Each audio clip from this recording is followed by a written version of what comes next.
প্রিয় দর্শক, দুর্দান্ত এক সুখবর দিয়ে শুরু করছি আজকের স্পোর্টস আপডেট। আইসিসি নারী টি-20 বিশ্বকাপ বাছাই পর্বে একের পর এক জয় তুলে নিয়ে বিশ্বকাপের টিকিট নিশ্চিত করে ফেলেছে বাংলাদেশের মেয়েরা। আজ থাইল্যান্ডের বিপক্ষে দাপুটে জয়ে টানা 5 ম্যাচ জয়ের রেকর্ড গড়েছে নিগার সুলতানার দল। টস হেরে আগে ব্যাটিং করতে নেমে শুরুটা ভালো হয়নি বাংলাদেশের। ইনিংসের প্রথম বলে গোল্ডেন ডাক মেরে ফিরে যান ওপেনার দিলারা আক্তার।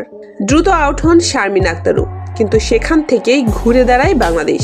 দায়িত্ব নেন জুয়াইরিয়া ফেরদৌস ও সুবহানা মুস্তারি।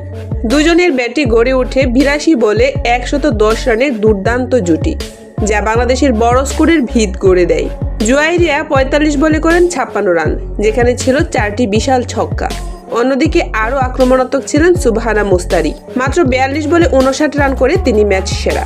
শেষ দিকে ঋতুমনির 6 বলে 15 রানের ঝোড়ো ইনিংসে 20 ওভারে বাংলাদেশের স্কোর দাঁড়ায় 165 রান। জবাবে ব্যাট করতে নেমে থাইল্যান্ড শুরুতেই ধাক্কা খায়। ইনিংসের প্রথম বলে থাই ওপেনারকে ফিরিয়ে দেন মারুফা আক্তার। এরপর আর ম্যাচে ফিরতে পারেনি থাইল্যান্ড। মারুফা 3 উইকেট নেন মাত্র 25 রানে। ঋতু ও স্বর্ণা নেন 2টি করে উইকেট।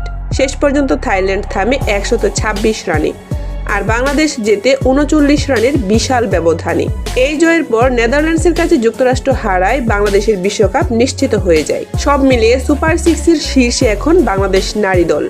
তারা 5 ম্যাচ জয়, আত্মবিশ্বাসে ভরপুর পারফরম্যান্স আর বিশ্বকাপের মূল পর্ব সবই এখন বাংলাদেশের মেয়েদের দখলে। এভাবেই দেশের জন্য গর্ব বয়ে দিচ্ছেন নিগার সুলতানারা। আরও এমন স্পোর্টস আপডেট পেতে আমাদের সঙ্গেই থাকুন।